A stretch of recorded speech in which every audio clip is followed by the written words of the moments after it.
আয়নাঘর শব্দটা শুনলে আমাদের শরীরের লোম হয়তো দাঁড়িয়ে যায়, আতঙ্কগ্রস্ত হয়ে যায় এবং আমরা বিষাদগ্রস্ত হয়ে যাই। এই বিষয়ে কোনো আসলে আমি কথা বলতে আসিনি। আমার যে কাজ, একটা লেসন ক্রিয়েট করেছি এই বিষয়ে, যে এই যে শব্দগুলি আয়নাঘর, এটা কিন্তু আমাদের কালচারের সাথে বা ইতিহাসের সাথে ডিপলি অ্যাটাচড হয়ে গেল।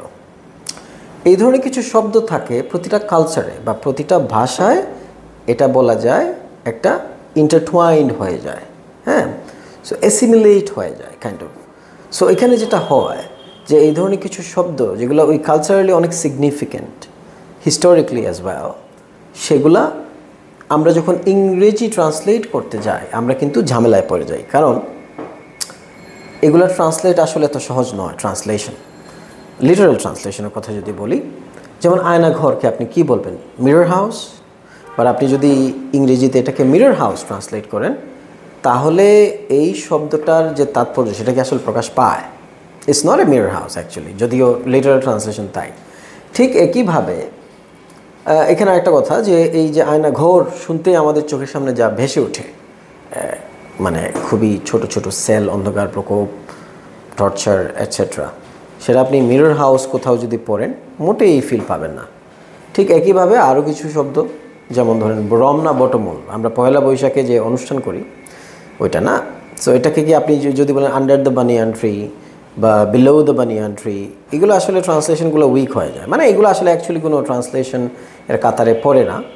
ঠিক একইভাবে সরষে ইলিশ আমাদের একটা ট্রেডিশনাল ফুড, সেটাও যদি আমরা চিন্তা করি, আমরা কি বলতে পারি যে hilsa curry with mustard, but exact আমরা সরষে ইলিশ চিন্তা করলে চোখের সামনে যে ইলিশের কিছু পিস, সরিষা বা ওইটা দেওয়া বা ওইটার ঝোল যে ভেজে ওঠে, আপনি ওই মাস্টার্ড হিলসা কারি বললে ওইটা আসবে না।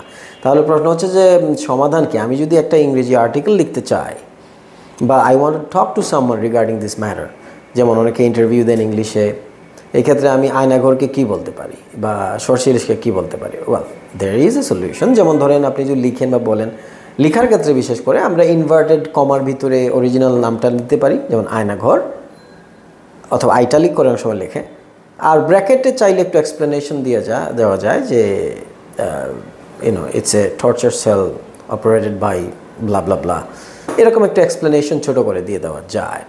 একইভাবে you want to talk about shorshe ilish, আপনি বলতে পারেন যে it's a traditional Bengali food made, it's a hilsa curry made with mustard, so we call it সরষে ইলিশ। আবার লেখার ক্ষেত্রেও এটি ইনভার্টেড কমার মধ্যে সরষে ইলিশ লিখে আপনি একটু ব্র্যাকেটে এক্সপ্লেন করে দিতে পারেন। তার মানে কিছু কিছু শব্দ আপনি সরাসরি লিটারাল ট্রান্সলেশনে যাবেন না, এক্সপ্লেনেশন থাকতে পারে, ফুটনোট থাকতে পারে, বাট ওই ওয়ার্ডটা যেতে হবে, আদারওয়াইজ এটার কনোটেশনটা বা এটার কালচারাল যে সিগনিফিকেন্স আছে ওইটা মিস হয়ে যাবে।